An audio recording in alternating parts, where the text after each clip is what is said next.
Hallelujah. Hallelujah. मसीह में मेरे सारे भाई और बहनों, एक बार फिर आप सबों का स्वागत है इस गूगल मीट के माध्यम से, जो आपने अपना बहुमूल्य समय दिया है, इसलिए हम हृदय से आप सबों का धन्यवाद करते हैं। तो आइए मेरे प्रियो, हम परमेश्वर के वचनों की भाग में हम जाएंगे और आप लोग निकाल सकते हैं मत्ती की पुस्तक 16 अध्याय 21 पॉइंट में इस प्रकार से लिखा हुआ है, उस समय से यीशु अपने चेलों को बताने लगा, अवश्य है कि मैं यरूशलेम को जाऊं, पुरनियों और प्रधान याजकों और शास्त्रियों के हाथ से बहुत दुख उठाऊं और मार डाला जाऊं और तीसरे दिन जी उठूं। इस पर पतरस उसे अलग ले जाकर झिड़कने लगा, हे प्रभु, परमेश्वर न करे, तेरे साथ ऐसा कभी ना होगा। उसने मुड़कर पतरस से कहा, हे शैतान, मेरे सामने से दूर हो, तुम मेरे लिए ठोकर का कारण है, क्योंकि तू परमेश्वर की बातों पर नहीं परंतु मनुष्य की बातों पर मन लगाता है। प्रभु यीशु मसीह यहाँ पे क्या बता रहा है? अगर उससे पहले भागों को जब आप पढ़ेंगे मेरे प्रियो, तो वहाँ पर प्रभु यीशु मसीह जो है पतरस की क्या करता है? प्रशंसा करता है मेरे प्रियो। पतरस को एक ऊंचे उठा देता है और यहाँ पर देखते हैं पतरस को फटकार लगाता है, डांट लगाता है मेरे प्रियो, क्योंकि प्रभु यीशु मसीह जो है, जो पुराने समय में जो भविष्यवक्ताओं के द्वारा जो भविष्यवाणी किया है, उस भविष्यवाणी की पूर्ति करने के लिए, मतलब उस भविष्यवाणी को पूरा करने के लिए इस पृथ्वी पर आया था। एक विशेष उद्देश्य से प्रभु यीशु मसीह जो है इस पृथ्वी पर आया था। लेकिन कई बार क्या होता है, हम मानवीय बातों के कारण, मानवीय दृष्टि से हम सोच विचार जो करते हैं और हम लोगों की भला चाहते हैं, लोगों की अच्छा चाहते हैं, लेकिन कई बार क्या होता है, मानवीय दृष्टि से जो हमारा सोच और विचार जो होता है, वो परमेश्वर के विरोध में भी हमको खड़ा कर सकता है। ऐसा यहाँ पे बताया जा रहा है मेरे प्रियो। यहाँ पे पतरस जो है, पतरस अपनी दृष्टि में ऐसा सोच रहा था कि वो प्रभु यीशु मसीह के भलाई के विषय में बातें कर रहा है, लेकिन उनकी जो मानवीय जो बातें हैं, क्योंकि वो मनुष्य की बातों पर मन लगाकर ऐसा बोल रहा था, लेकिन परमेश्वर की जो उद्देश्य है, परमेश्वर की जो योजना है या परमेश्वर की जो इच्छा है, उस इच्छा को वो नहीं जान पाया था मेरे प्रिय। जिसके कारण से यहाँ पे पतरस क्या कर रहा है, प्रभु यीशु मसीह को एक साइड ले जाकर क्या कर रहा है, वहाँ पर उनका एक गुस्सा है मेरे प्रियो कि तेरे साथ में ऐसा नहीं होगा। लेकिन यहाँ पर हम देखते हैं मेरे प्रियो, यहाँ पर प्रभु यीशु मसीह बोलता है, उस समय से यीशु अपने चेलों को बताने लगा। किस समय? जब यीशु मसीह अपने विषय में चेलों से कहता है, तुम मेरे विषय में क्या कहते हो? तब पतरस जो कहता है कि तू जीवित परमेश्वर का पुत्र मसीह है। जिस समय पतरस जो है कि प्रभु यीशु मसीह को जान गया कि ये मसीह है, जीवित परमेश्वर का पुत्र मसीह है, आने वाला मसीह है, जब इस बातों को जान गया था पतरस, तब यीशु मसीह कहता है कि किसी को इस विषय में नहीं बताना। और ये बातें आपको कहां पे मिलेगा? 16 का 20 पॉइंट में। तब उसने चेलों को चिताया कि किसी से ना कहना कि मैं मसीह हूं। यहां पर इसलिए मैं मसीह हूं, इसको किसी को नहीं बताना। यहां पे अपने चेलों को क्या कर रहा है? प्रभु यीशु मसीह बोल रहा है। तो उसी समय प्रभु यीशु मसीह एक बात बोला। उसी समय से यीशु अपने चेलों को बताने लगा, अवश्य है कि मैं यरूशलेम को जाऊं, पुरनियों अर्थात प्राचीनों, और उसके बाद प्रधान याजकों और शास्त्रियों अर्थात जो है धर्म के शिक्षक, मतलब धर्म की शिक्षा देने वाले को बोला गया है शास्त्रियों। तो इन तीनों के हाथों से क्या करूंगा? बहुत दुख उठाऊंगा। और यशायाह नबी की पुस्तक में यशायाह नबी के द्वारा जो भविष्यवाणी किया गया है कि मसीहा जो है दुख उठाएगा, और पतरस इस विषय में सोचा भी नहीं था कि प्रभु यीशु मसीह दुख उठाएगा। उनके अंदर में यही विचार था कि प्रभु यीशु मसीह क्या करेगा? जयवंत हो जाएगा और राज्य की स्थापना करेगा। लेकिन ये इस बात को नहीं सोचा था कि प्रभु यीशु मसीह जो है दुख उठाएगा, क्योंकि मसीहा जो है, मसीहा के विषय में जो भविष्यवाणी किया गया है उसके हिसाब से दुख उठाना है मेरा प्रियो। तो यीशु मसीह जो जिस उद्देश्य के लिए आया था उस उद्देश्य को यीशु मसीह को पूरा करना था। इसलिए यहाँ पर लिखा हुआ है कि वह पुरनियों, प्रधान याजकों और शास्त्रियों के हाथों से बहुत दुख उठाऊं और मार डाला जाऊं और तीसरे दिन जी उठूं। यहाँ पे यीशु मसीह यहाँ पे एक बात को बोल रहा है कि जब मैं यरूशलेम में जाऊंगा तो वहां पर मैं दुख उठाऊंगा। किनके हाथों से? प्राचीनों या प्रधान याजकों या शास्त्रियों, अर्थात धर्म का उपदेश करने वाले, धर्म की शिक्षा देने वाले।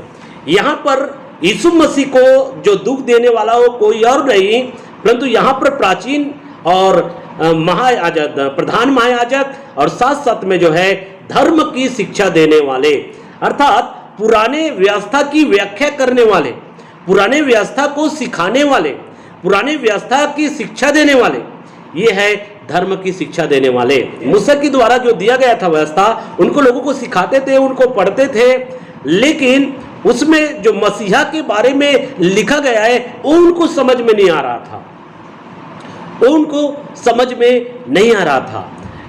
यशायाह नबी की पुस्तक में से भी वो लोग जो है पढ़ते थे, लेकिन वो लोगों को समझ में नहीं आता था।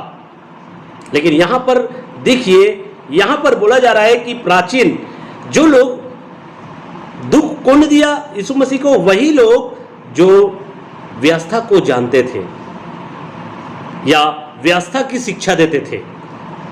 मारने में, यीशु मसीह को क्रूस में लटकाने में किसका हाथ था? उन्हीं लोगों का हाथ था। उन्हीं लोगों ने उन पर दोषारोपण किया, उन्हीं लोगों ने उनके ऊपर में, उन्हीं लोगों ने उन पर षड्यंत्र किया, युक्तियां किया, कई प्रकार से हाथ डालने का प्रयास किया गया है। लेकिन जब तक परमेश्वर जिस उद्देश्य के लिए प्रभु यीशु मसीह को भेजा है, उस उद्देश्य को जब तक पूरा न कर ले, अर्थात जो है प्रभु जो है, अर्थात प्रभु जो है मर नहीं सकता था मेरे प्रिय। उनका हर चीज का क्या था? समय था। और जब समय आया तब अपने चेलों को कहता है, अब मैं यरूशलेम में क्या करूंगा? जाऊंगा। और यरूशलेम में जाने के बाद में वहां पे क्या होगा, इस बातों को भी अपने चेलों को बता रहा है कि मैं जब यरूशलेम में जाऊंगा तो वहां के प्राचीनों के द्वारा, वहां के जो प्रधान याजकों के द्वारा और साथ साथ में जो धर्म की शिक्षा देने वाला है, जिनको बोला गया शास्त्रियों, उनके द्वारा मैं बहुत दुख उठाऊंगा और मार डाला जाऊंगा और उसके बाद तीसरे दिन मैं क्या करूंगा? जी उठूंगा। जब इस प्रकार की बातें जब करता है, तब वहां पे प्रभु यीशु मसीह का एक चेला पतरस उसको क्या करता है? अपने एक साइड जो है प्रभु यीशु मसीह को ले जाता है और वहां पर जो है झिड़कता है। क्या कहता है? कि तेरे साथ में ऐसा नहीं होगा।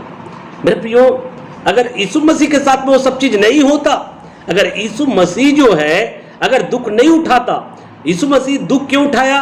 हम मनुष्य जाति के पापों के लिए। यीशु मसीह क्रूस में क्यों चढ़ाया गया? हम मनुष्य जाति के पापों के लिए। यीशु मसीह मरकर क्यों जी उठा? क्योंकि हमें अनंत जीवन देने के लिए। अगर यीशु मसीह वो सब चीज नहीं उठाता तो मेरे प्रियो, हमारे लिए कोई आशा नहीं होता कि उनके भागीदार बन सकते थे, ना स्वर्ग में हम प्रवेश कर सकते हैं, ना हम धार्मिकता को प्राप्त कर सकते थे। केवल जो कुछ हमने प्राप्त किया है प्रभु यीशु मसीह के द्वारा हमने प्राप्त किया है। लेकिन यहाँ पर मेरे प्रियो, यहाँ पर पतरस क्या कर रहा है? पतरस यहाँ पे कह रहा है, ऐसा तेरे साथ में कभी नहीं होगा। यहाँ पे प्रभु यीशु मसीह बोला, हे शैतान, तुम मेरे लिए क्या है? ठोकर का कारण है। मेरे लिए ठोकर का कारण है। अब यहाँ पर मेरे प्रियो, कई बार ये बात आता है, ठोकर, हमको किसी को ठोकर नहीं देना है, किसी के लिए ठोकर का कारण हमको नहीं बनना है। यहाँ पर हम देखते हैं पतरस स्वयं प्रभु यीशु मसीह के लिए क्या बन रहा है? ठोकर का कारण बन रहा है। ठोकर का कारण बनने का कारण ये मेरे प्रियो, यहाँ पे प्रभु यीशु मसीह जो है, पतरस जो है क्या कर रहा है? प्रभु यीशु मसीह को क्या कर रहा है? जिस उद्देश्य के लिए प्रभु यीशु मसीह दुनिया में आया है, उस उद्देश्य से उसको क्या कर रहा है? भटकाने का प्रयास कर रहा है कि तेरे जीवन में सब चीज ना हो। लेकिन मानवीय दृष्टि से अगर देखा जाए तो पतरस समझ रहा था कि मैं यीशु मसीह की क्या कर रहा हूं? भला चाह रहा हूं। मानवीय दृष्टि से कई बार क्या होता है, हम लोग किसी का भला चाहते हैं, लेकिन क्या उस भलाई में क्या परमेश्वर की मर्जी, क्या परमेश्वर की इच्छा उसमें है कि नहीं है, इन चीज़ों को देखना हमको बहुत जरूरी होता है मेरा प्रियो। यहाँ पर प्रभु यीशु मसीह अच्छे से जानता था परमेश्वर की मर्जी और परमेश्वर की इच्छा को, और परमेश्वर की इच्छा यही था कि प्रभु यीशु मसीह मनुष्य जाति के पापों के लिए दुख उठाए, क्रूस पर मारा जाए और तीसरे दिन जी उठे। ये परमेश्वर की मर्जी था मेरा प्रियो। लेकिन परमेश्वर की मर्जी, परमेश्वर की इच्छा पतरस को मालूम नहीं था। और पतरस प्रभु यीशु मसीह से प्रेम करता है, ऐसा कि नहीं कि वो नफरत करता है, लेकिन प्रेम करता है प्रभु यीशु मसीह से, लेकिन वो उनके भलाई के विषय में सोच रहा था। लेकिन उनका ये पता नहीं था मैं जो बातें कर रहा हूं, मैं जो बोल रहा हूं, वो परमेश्वर के विरोध में है। इस बातों को पतरस नहीं समझ रहा था मेरे प्रियो। इसलिए यीशु मसीह ने वहां पर उनको क्या किया है, डांटा है। वहां पर हे शैतान बोला, लेकिन शैतान जो है क्या है, विरोधी है मेरा प्रियो। उसको शैतान शब्द क्यों यूज किया गया कि हे शैतान तू मेरे लिए क्या है, ठोकर का कारण है। ऐसा शब्द इसलिए यूज किया मेरे प्रियो क्योंकि शैतान का नाम विरोधी भी है मेरे प्रियो। और जो विरोध करता है मतलब जो है उद्देश्य से भटकाने का प्रयास करता है, उसके ऊपर में फटकार लगाया प्रभु यीशु मसीह जो है कि तू मेरे लिए क्या कहा है, ठोकर का कारण है। तो ठोकर का कारण को हमको समझना है मेरे प्रियो। कई बार क्या होता है, हम किसी के लिए ठोकर का कारण बनते हैं। यहाँ पर प्रभु यीशु मसीह के लिए पतरस जो है क्या बन रहा है, ठोकर का कारण बन रहा है।